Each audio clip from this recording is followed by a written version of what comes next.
Solo levelling season 1 season 3 முடிஞ்சதுக்கப்புறம் season 3 வந்து எப்படி இருக்க போகுதுன்றது தாங்க ஃபேன்ஸோட மத்தியில் வந்து ரொம்ப அதிகமாக போயிட்டுருக்கு.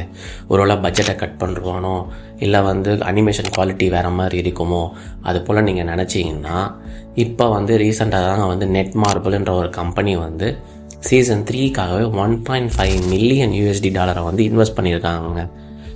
ஆக்சுவலாக சீசன் 1க்கும் சீசன் 2க்கும் வந்து பட்ஜெட் என்னன்னு தெரியலனாலும் எனக்கு தெரிஞ்சு சீசன் 3க்கு வந்து அதை விட பட்ஜெட் வந்து அதிகமாக தான் கொடுத்துருப்பாங்கன்னு நான் எதிர்பார்க்குறேங்க. நான் சீசன் 3யோட அனிமேஷனை பொறுத்த வரைக்கும் ஃபேன்ஸ் வந்து எந்த ஒரு டிசப்பாயின்மெண்ட்டும் ஆக வேண்டிய அவசியம் கிடையாதுங்க.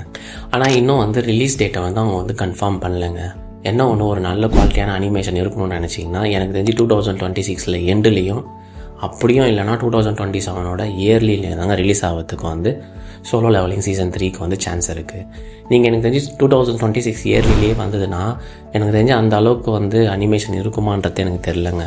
எனக்கு தெரிஞ்சு இப்போ தான் வந்து ப்ரொடக்ஷனே வந்து ஸ்டார்ட் பண்ணுவாங்கன்னு நினைக்கிறாங்க. அதோட அனிமேஷன் ஸ்டுடியோ A1 பிக்சர்ஸ் வந்து நிறைய மற்ற ப்ராஜெக்ட்லாம் வேறு போயிட்டுருக்கிறதுனால கொஞ்சம் டிலே ஆகிறதுக்கும் சான்ஸ் இருக்குதுன்னு சொல்லியிருக்காங்க. அதுவும் இல்லாமல் இது போல் உங்களுக்கு அனிம் கண்டென்ட்ஸ் அனிம் இன்ஃபர்மேஷன் எல்லாமே நீங்கள் ஒரே இடத்துல தெரிஞ்சுக்கணும்னு நினச்சிங்கன்னா நம்ம சேனலை வந்து சப்ஸ்கிரைப் பண்ணிக்கோங்க. நெக்ஸ்ட் வீடியோவில் பார்ப்போம்.